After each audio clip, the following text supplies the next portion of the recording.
Dr. Orly Taich, which we'll see here in a moment, is a lawyer that is attempting to petition the courts to listen to her evidence that Barack Obama is unlawfully serving as the President of the United States of America.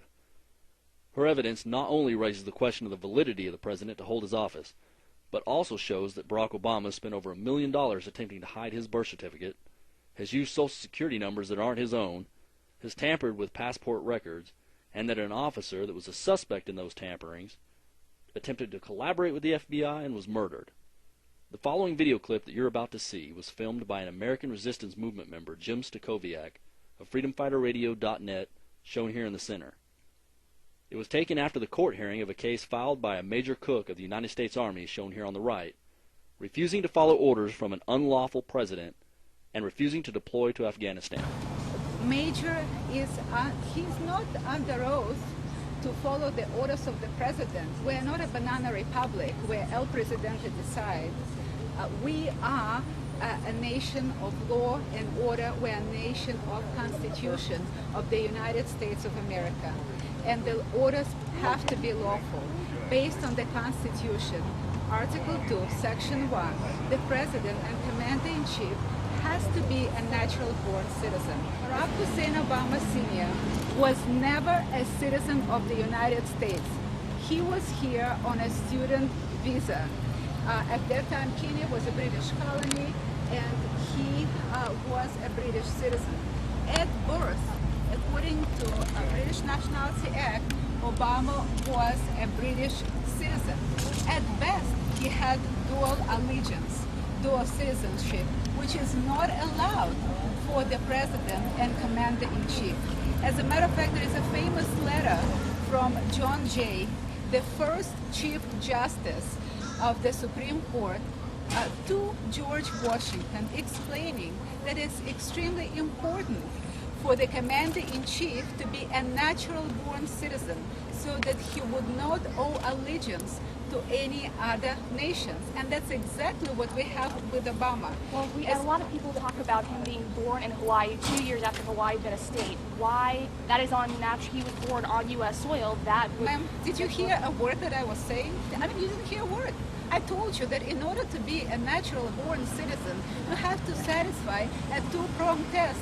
First of all, isn't his mother a U.S. citizen too? Ma'am, can you listen for a second? You have 20 people that are listening, and clearly you are not.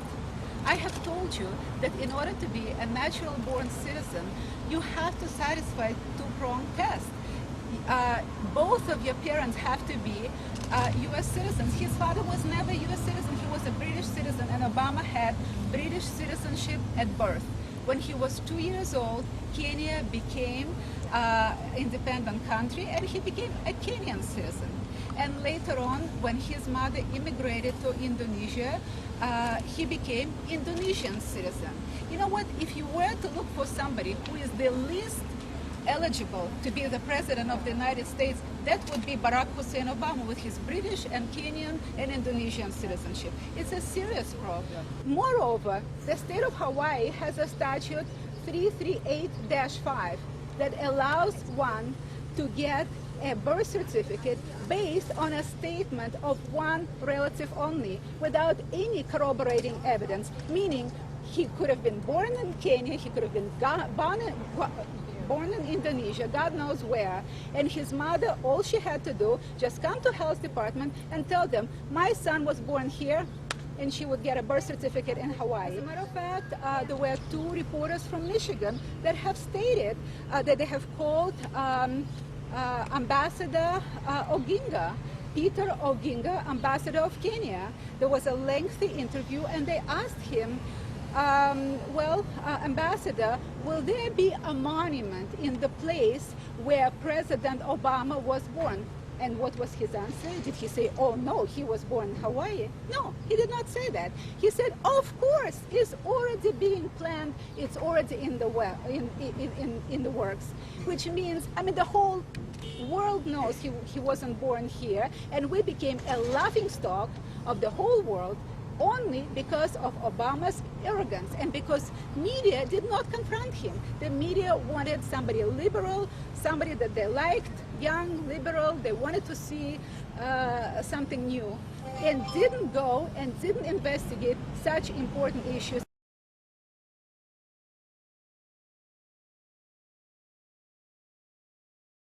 Barack has led by example. When we took our trip to Africa and visited his home country in Kenya, we took a public HIV test. And that's why we're stuck with this problem, and that's why career officers have to stand up again for all of you and show courage under fire. Condoleezza Rice last year has reported that there was tampering with the passport records of the leading candidates for president, and it was widely believed that Obama was the reason for this tampering. In Washington Post has stated that one of the suspects, Lieutenant Colonel Harris, has cooperated with FBI, and shortly after he was found shot in the head. Why aren't you reporting about it? Why aren't you following up to find out what happened to this jail? I am happy to serve and do my job as either an officer in the Army of the United States or as a defense contractor working for the Department of Defense. Because of Obama's total arrogance and Obama's total disrespect for this whole nation and unwillingness to take 1 minute and sign a consent. All this man has to do is sign a consent. I, Barack Obama, consent to release of my vital records showing today not one single member of U.S. military would believe that those are lawful orders. If the military caved in so quickly that the moment I have filed a temporary restraining order, within 2 days, they said, okay, we revoke the order. No more order, you don't have to go. What kind of military is that? They made a total and complete joke out of U.S. military. And for what? To please Obama so that he can continue arrogantly disrespect this whole nation? There is another issue, and we have submitted this to Department of Justice.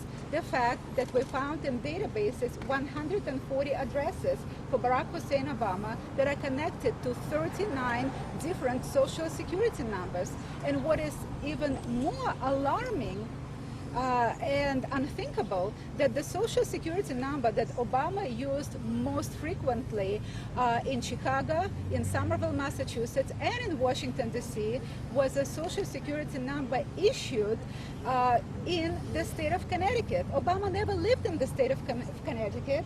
And it shows that the owner of this social security number is one. I was born in a communist country, and I have to tell you what I've seen with media and what I've seen in court in this country during the last year reminds me, it's an eerie resemblance of what I've seen in a communist Soviet Union, where people could not get redress of grievances in any court. And by the way, there were very few attorneys because it was pointless to be an attorney in a communist country.